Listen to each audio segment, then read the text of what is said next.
Hello friends, good morning. আজকে জন্মাষ্টমী উপলক্ষে হবে সব সবজি দিয়ে আর ডালিয়া।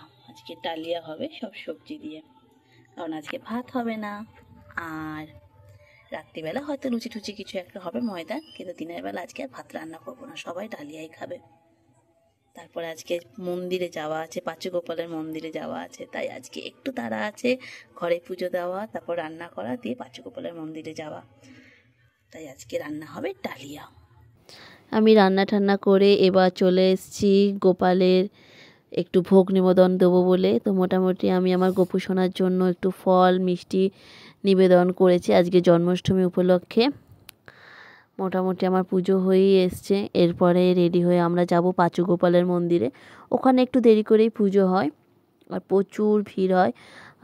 আর বাইরে ভীষণ বৃষ্টি পড়ছে, তাই দেখি কিভাবে আমরা যাই, কারণ এখান থেকে অনেকটাই ডিস্টেন্স। পাঁচুগোপালের মন্দির হেঁটে তো পসিবলই না।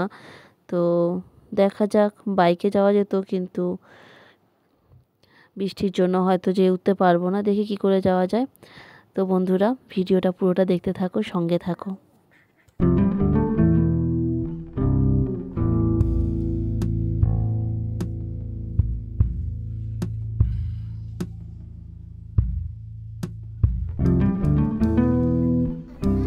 তো আমরা এবার বেরিয়ে পড়েছি পাঁচুগোপালের মন্দিরে যাওয়ার উদ্দেশ্যে।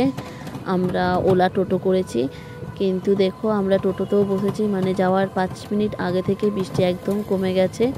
আমরা অনায়াসেই বাইকে করেই আসতে পারতাম, বেকার টোটো করে যাচ্ছে, আর অনেকটা সময় লাগছে। তো যাই হোক, আস্তে সুস্তে আমরা যাচ্ছি মন্দিরের উদ্দেশ্যে। আর এতটাই দুপুর হয়ে গেছে যে সব দোকানপাটও বন্ধ হয়ে গেছে। আর টোটো করে যাওয়ার জন্য অনেকটা সময় লাগছে, টিকুর টিকুর টিকুর টিকুর করে যাচ্ছে। আমরা ভাবছি কতক্ষণে রাস্তা শেষ হবে।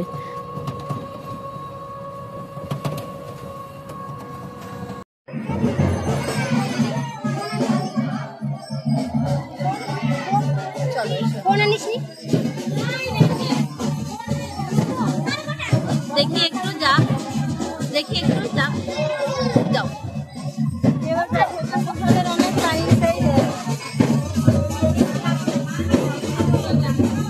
ধরো আবার তো।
বাবা নমো করো, যাও নমো করো,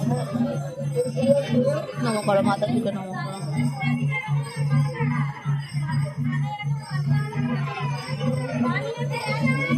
তো বন্ধুরা, আমরা তো পুজো দিয়ে প্রসাদ নিয়ে বেরিয়ে পড়েছি, কিন্তু বেরিয়েই একটা ভীষণ মানে একটা কি বলবো, একটা খারাপ ব্যাপার ঘটে গেছে। আর এই যে কোনো ক্রমে আমি কি ঘটেছে বলছি, কিন্তু সেটাকে বলিনি। আমরা রিক্সায় চেপেছি, আর চারদিকে দেখো কেমন জল, পুরো থই থই করছে জলে একদম। আর গলিগুলো তো একদম ভর্তি হয়ে গেছে জলে। আর যে ঘটনাটা ঘটেছে সেটাই এবার তোমাদের দেখাতে চলেছি, যেটা আমার সাথে ঘটেনি, হয়েছে মামের সাথে, একটা ছোট্ট বাচ্চার সাথে ঘটেছে। সেটা কি ঘটেছে দেখো। মানুষ এই মনোভাব নিয়েও আসে পুজো দিতে, মানে কিচ্ছু বলার ভাষা নেই। তো যাই হোক, মামাম তো খুব কাঁদছিল, তো মামামের কান্না থামিয়ে কোনো ক্রমে আমি ওকে ভুলিয়ে ভালিয়ে আনলাম। সেটা এবার দেখে নাও। আমার পাটা খালি, কারণ আমার চটিটা হচ্ছে মাম্মামের পায়ে।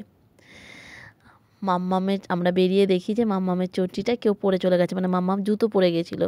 এই দুটো জুতোই একসাথে কেনা হয়েছিল, আমারটা ওরটাই বর্ষাকালের জন্য কিনেছিলাম। তো ওরটা একদমই নতুন ছিল, পিঙ্ক কালারের ছিল, ওর খুব ফেভারিট ছিল, কারণ ভীষণ পিঙ্ক কালার পছন্দ করে। তো যাই হোক, ওর চটিটা নিয়ে চলে গেছে, তাই ভুলিয়ে ভালিয়ে আবার বিকালে যাব বাজার করতে, তো ওর জন্য একটা জুতো কিনতে। তো যাই হোক, এটা একটা ঘটলো, পুজো দিতে গিয়ে মাম্মামের চটিটা হারালো। বড়দের জুতো হারায় একটা শুনেছি, কিন্তু বাচ্চাদের জুতো নিয়ে যায় এরকম শুনিনি। তো যাই হোক, আমাদের জন্মাষ্টমীটা ভালোই কাটলো, তোমরাও ভালোভাবে কাটাও। আর ভিডিওটা এখানে শেষ করছি। Thank you for watching, bye by.